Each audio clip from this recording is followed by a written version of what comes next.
Hey, hey, hey, family. I hope everybody is doing well. I am jumping on tonight. I only have a few minutes. I'm not going to be on here long. I had an event this weekend at my house. It was amazing. I am exhausted and I think I overplanned. I overdid it. And so my body is like crying. It is absolutely crying. But I didn't get on here to talk about that. I wanted to really quickly, hi, I see you watching. Say hello, say hello, say hello. I'm just going to share this into my Facebook group real quick. Um, yeah, I got to get it. I wanted to talk to y'all about tonight about the fact that, I couldn't see myself, right?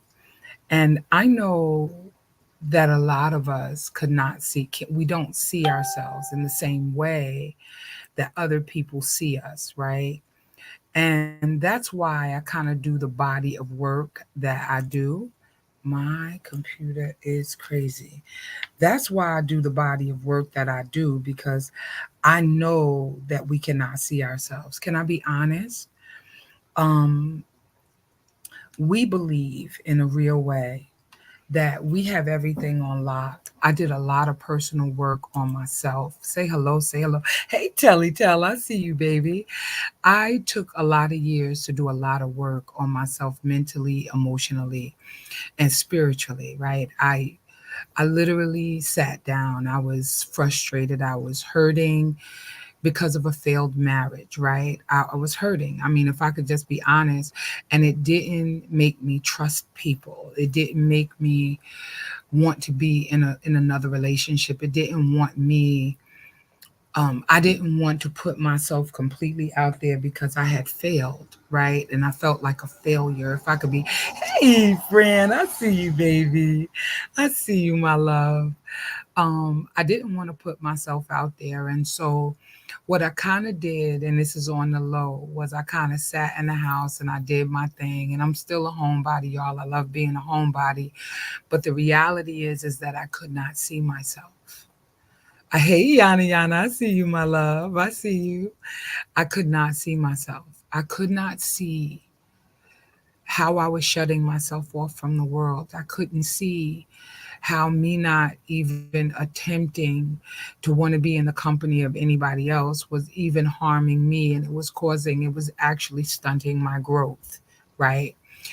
When I say I couldn't see myself, I have to tell the truth, even the weight that I had gained, and that is the analogy that I am using for this evening. I really did not see that I was as big as I was, y'all. And I don't know if you can even relate to that, right? But I just kept getting bigger. I just kept getting bigger. And I'm at home and I'm chilling and I'm doing my thing and I'm loving my life and I'm loving who I'm becoming and I'm doing all of this inner work and I'm working on who I am becoming. And hey, sis, I see you. I love you, baby. Hey, Tanya, I see you, sis. I see you, Camilla. I see y'all. And so I was just like at home and I was eating and I was gaining weight and I would go to the gym and I would work out and I would do all of these things, right? And I'm using this as the analogy for this evening because I think that it is extremely important. A lot of times we can't see ourselves. And so after I went to the doctor, and the doctor was like, "Oh, you got to have your gallbladder taken out and all of this other foolishness," and it turned into the gastric sleeve, and I was like, "Oh, okay." Well, I wasn't, necessarily. I kept talking about wanting to do it, but I didn't do it, right? And now I'm on this journey, and I'm losing weight, right? And I'm seeing myself. I'm seeing myself again for the first time in a very, very long time. I am actually seeing like the difference in what I looked like before and what I look like now. And it is literally blowing my mind. And I am happy and I am content. And I am on this journey. And I want to really thank you, sis. Thank you. Thank you. You know, Telly Tell, you already know how we get down. That's my baby right there. I'm telling you, that's my mule and she'll plow another field, girl. You ain't even got to plow no more fields, girl. You know I got you. But in reality, right? I couldn't see myself. So as I'm, coming down, I still couldn't see like the weight loss. And I'm just using this as an analogy because I'm going somewhere. I need y'all to track with me right now. So, and if you're watching this on the replay, hashtag replay, right? And share it out if you can. This is so thank you, Yana Yana. I love you, my love. You know that. You know that. And so I'm seeing the results, but I still see myself as bigger, as big. I don't see, like, I'm like, oh my God, what am I? I see you, Brother Allen. Hey, hey, hey, hey, thanks for watching. I love you.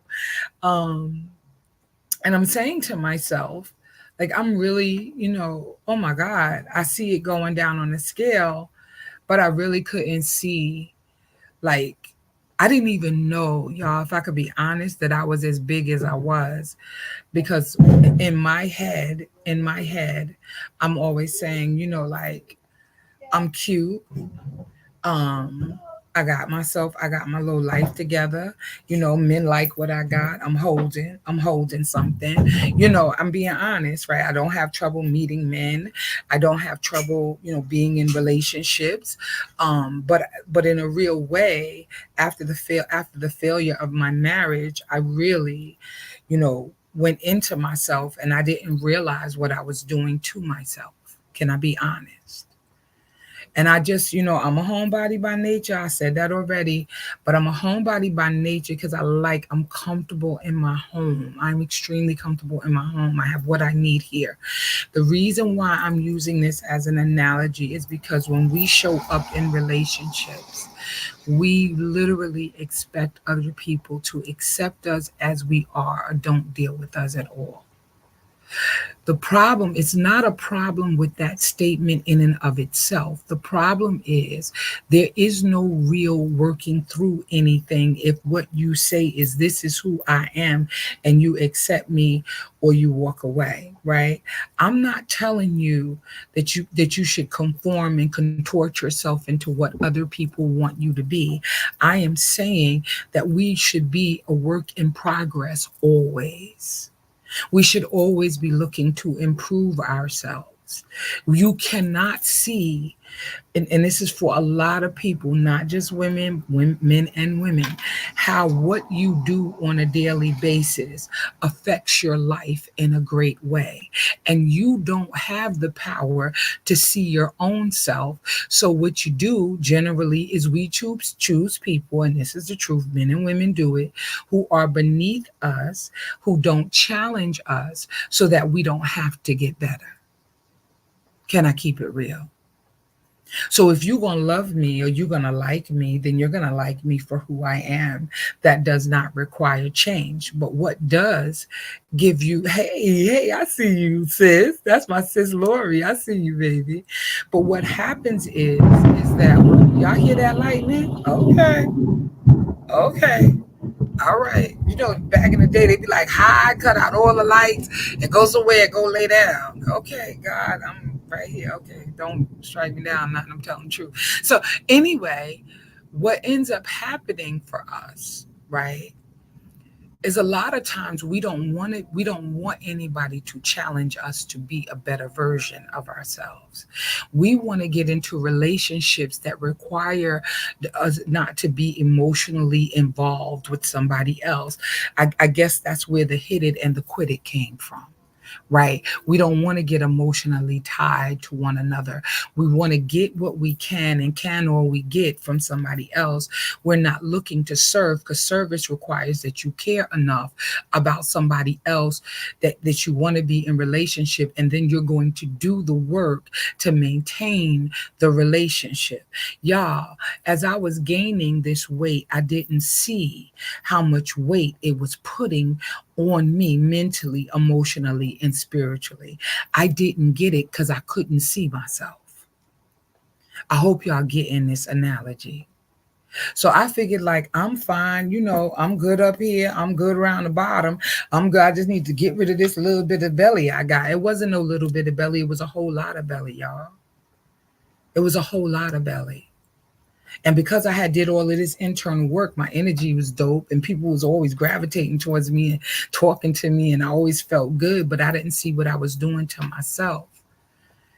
The truth of the matter is I gained weight so that people would really leave me alone. I was holding on to a lot of stuff.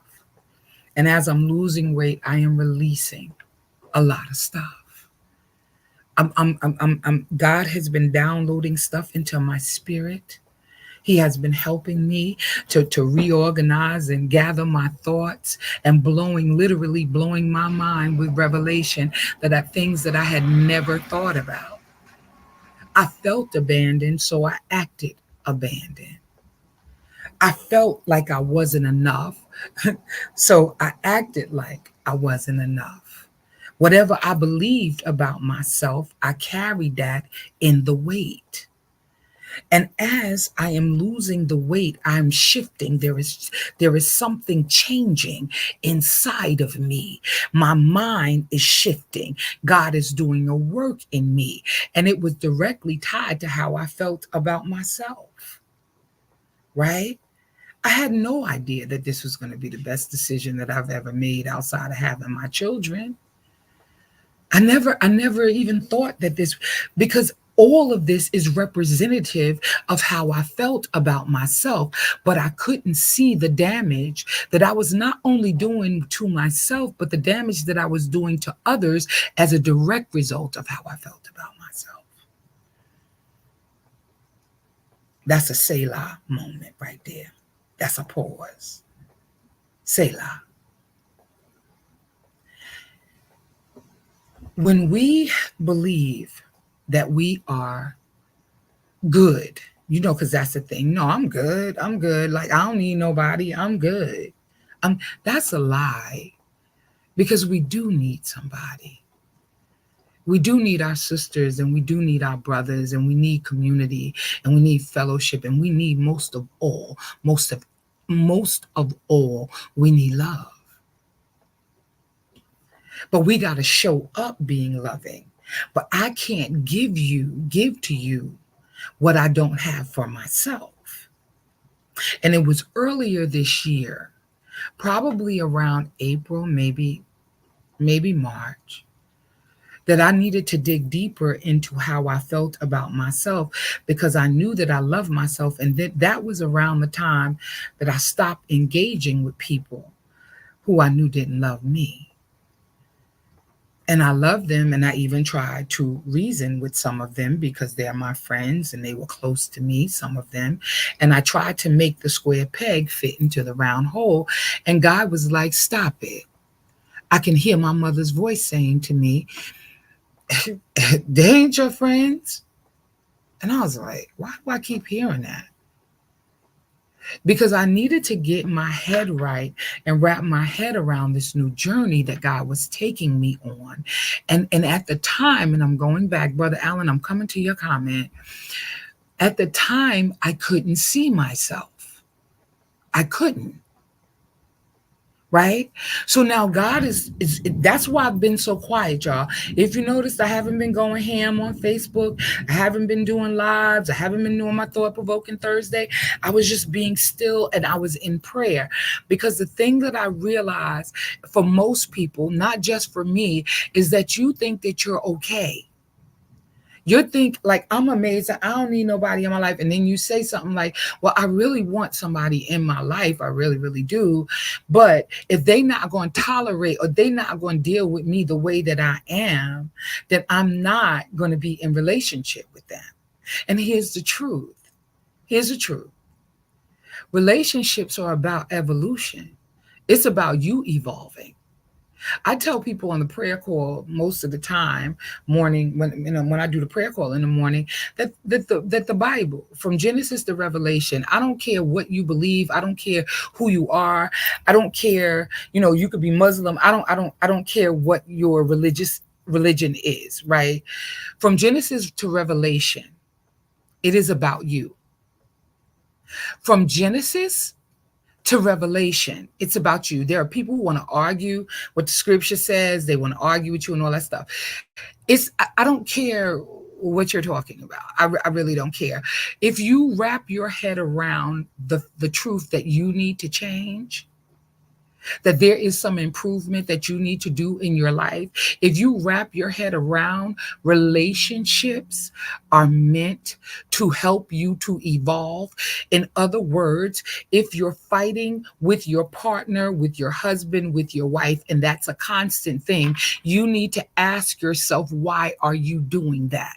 You need to seek out what is triggering you to act the way that you do, right?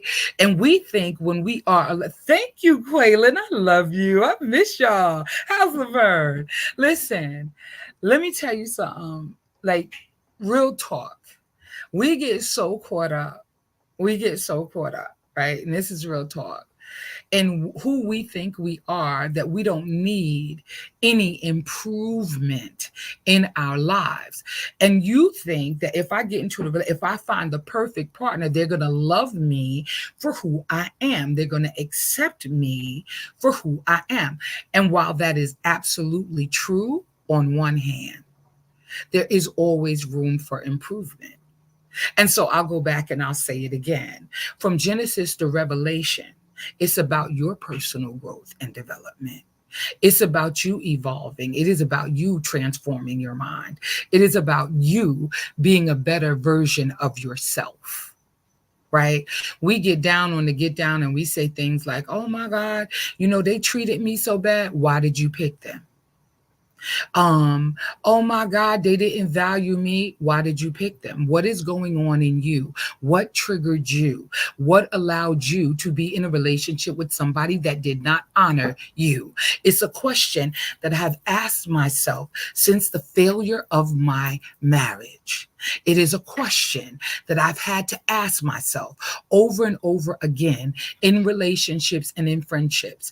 I've had to stop and say, Kim, what was it that you were missing? What is the lesson in all of this? Why, Kim, are you carrying all of this weight? Why are you hiding yourself, Kim, or trying to hide? Why are you doing that? Those are the questions that I asked myself when I came to myself. Because we don't see ourselves. We don't. We think we don't. I was talking to some young lady, and the way that she was talking to me, and I'm being honest, I'm not exaggerating in the least little bit.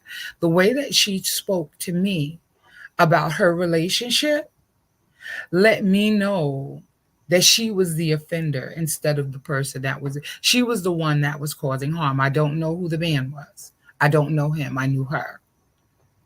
Can I tell you? Can I be honest? And you try, I walk with a big stick, and I'm being honest, and it's like a 2x4. And I will bust somebody in the head to the white meat when they come at me crazy, but I don't do that because I don't want to hurt people. But as I'm talking to this young lady, I'm looking at the way that she's talking and the way that she's responding and the things that she says to her boyfriend. And I was like appalled. I was appalled. Right? Because she couldn't see and she still could. So I had to gently reveal to her through conversation uh, how she was, that wasn't nice and she wasn't showing up nice. And, I'm trying to temper what I'm saying. She got to learn how to talk to her man. And her first response was, well, he needs to know that I'm not going, that kind of thing. And I said, no, no, no, baby. If you a teen, sweetheart, if you a teen, it's only teamwork that makes the dream work. Period. It can't be you. You can't point out all of their flaws and not look at your own, right? And that's the reason why a lot of people are tapping out of relationships, because people don't want to do the work that is required in order for them to have a great relationship. Like, we sabotage our relationship by not speaking truth, by not setting boundaries, by hiding parts of ourselves, by not being 10 toes down in the relationship. There are a lot of things that go on in us, and we can't see that we are the culprits behind the demise of our relationship. Just like I could not see how my weight was the culprit of my health. My blood pressure was high. I had comorbidities. That's what they call them. My blood pressure was high. It was crazy. I was literally going down a rabbit hole and on a slippery slope without even realizing it. And I'm talking about my physical health, but it also had to do with my mental health, right? Because truth, my weight was on because I didn't want to be bothered. I really didn't. I mean, if you liked me, you had to dig deep to get up in here. Let me be honest. You had to do a lot of work. You had to get past a whole bunch of walls and, over moats with alligators and all that other stuff to be in my life. I'm not kidding you. And I'm doing all of the healing work. I've done the inside work.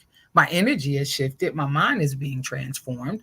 I mean, I feel amazing, but I didn't realize all of the weight that I put on was still causing a problem for me. Right? It was still a form of protection, if you will, from what I thought, from the scoundrels that are out there. Right? So I'm doing all this internal work and I wasn't working on the external as much as I should have been.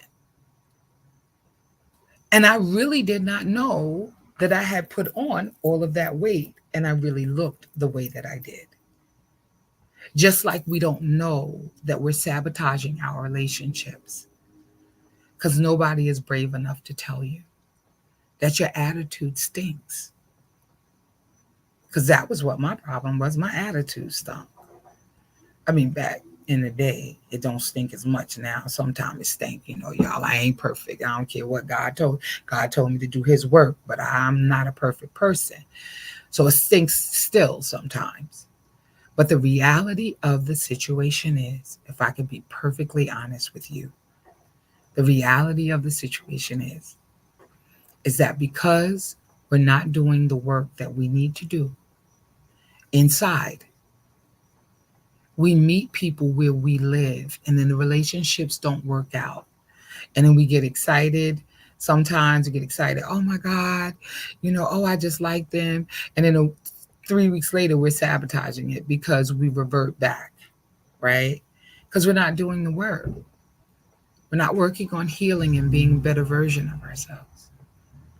And it's time for us to do that level of work in order for us to get to where it is that we want to be. And I'm just going to share this with y'all real quick. My Unlocking Your Love class, a lot of people believe that it's all about like romantic relationships. It's not. It's all about you becoming a better version of you in order to attract the right relationship to yourself. But you first have to know what it is that you want. You first have to know what it is that is important to you. You first have to know where your boundaries are and when you feel like you're being triggered. You first have to work through the loss of your mother, the loss of your father, the loss of your first relationship, your first love, why your baby daddy treat you that way, why your baby mama treat you that. Like, we're working on all of that stuff in my Unlocking Your Love class. I mean, it's absolutely amazing. And I'm literally helping people get to where it is that they want to be. And one thing that I say is that we all think like, oh, I got this, I got this. Babe, really? You can't see yourself. Of course you got it. You perfect as long as you're not in a relationship and you got it all on lock in theory. But have you done the work that's going to net you the results that you want for your life? For real. I know women who are verbally abusive to their husbands and they can't figure out why their marriage is not working. And then even when you tell them, like, oh, sis, that ain't cool. That kind of thing. You know what they do? They be like, oh, okay, let me work on that. And eventually, if you're consistent, you'll change your whole relationship. But why were you out of control talking to your husband like that? Why was you talking to your husband like he was your child? Why was you doing that? Let's revisit. Let's go back. Let's take a look at why you even did that to begin with. That's what Unlocking Your Love is all about. Unlocking your love is like all about you. Because you have to unlock what's been locked up inside of you because of some childhood trauma when you were in the third grade. I know why I put on weight, because I didn't want to be bothered. Because I literally have been through some traumatic stuff, right? And because I've been through what I've been through, it was like literally causing me to go inside. And I'm going back, I've been heavy for 25 years. And didn't even realize it because I'm like, I'm still cute. I'm winning. But 25 years ago, I was still broken. And I still needed to do the work. And I was like, oh, well, I don't have no problem meeting people. Yeah, but you might have a problem keeping people, Kim. You might have a problem keeping people. And the reason why you got a problem keeping people is because you're holding on to stuff that does not benefit you. Those people that hurt you are long gone. And you can't protect yourself into oblivion. Like, how much are you going to, you know how you try to protect yourself, you put up walls. When you erect walls, not only are you blocking people from coming in, you're blocking yourself from getting out, from creating and being in positive and great relationships. Like, you have to think about that. Why do you do the stuff that you do? Why are you triggering people? Why is it triggering you? Why do you press the only last nerve in your partner? What's that really all about? Are you trying to get them? What's the end game? You trying to win or you trying to lose? That's the truth. And a lot of people don't know the damage that they do. And sometimes you can't repair it. You could hurt somebody so bad or be hurt so bad that that person can never come back into your life, or you will never be accepted back into theirs. But we think, oh no, I'm good, I'm Gucci. No. Hurting people because you hurt and you have unresolved issues is not acceptable. And I have to constantly work on that part of myself in the confines of relationships. I have to shut my mouth sometimes. I have to be quiet. I have to be still. I have to go into prayer. I have to say, God, they was wrong, or I feel like they was wrong. And then sometimes, most of the time, God shows me who I was in the midst of that. So real talk, y'all. I'm not trying to be funny. We need to be brave enough to ask our friends and ask our family and the people who love us. We need to be brave enough to ask them what they really see. Because as I was talking to this young lady the other day, she didn't even realize what she was doing to her man. She didn't even realize it. And the language that I hear from women, I'm like, you're in your masculine, honey. Come out of your masculine. How you telling a man that? Like, that's crazy to me. Like, some of the stuff that women say is crazy to me. I'm like, okay, we kind of up there in age. Some stuff we ought not say. You ought know better, right? So becoming a better version of yourself, like, requires that you lock in, pay attention to who you're becoming, who you are. Pay attention to yourself and what you do and what triggers you. And work on not being triggered. Whatever that thing is, work on that. Work on that part, right? I don't want to be triggered. So let me work on what's triggering me. Brother Allen said, hold on. Oh. But when challenging people, they feel like you are trying to control. That's when problems start, Kim, for both parties. Not Brother Allen, honestly, if I could be honest with you, not to the person who understands that you love them. And that has to be established. They have to feel safe with you, right? Telling people, it depends on how you say what it is that you say. When you say something in love, it is received sometimes differently, better. versus saying you need to do this and you need to do that. That don't work. The language of we is very, very important. The language of we. Babe, we need to work on this. So that's how you avoid some of that. It's not just a you thing or, it's we, because I want us to win.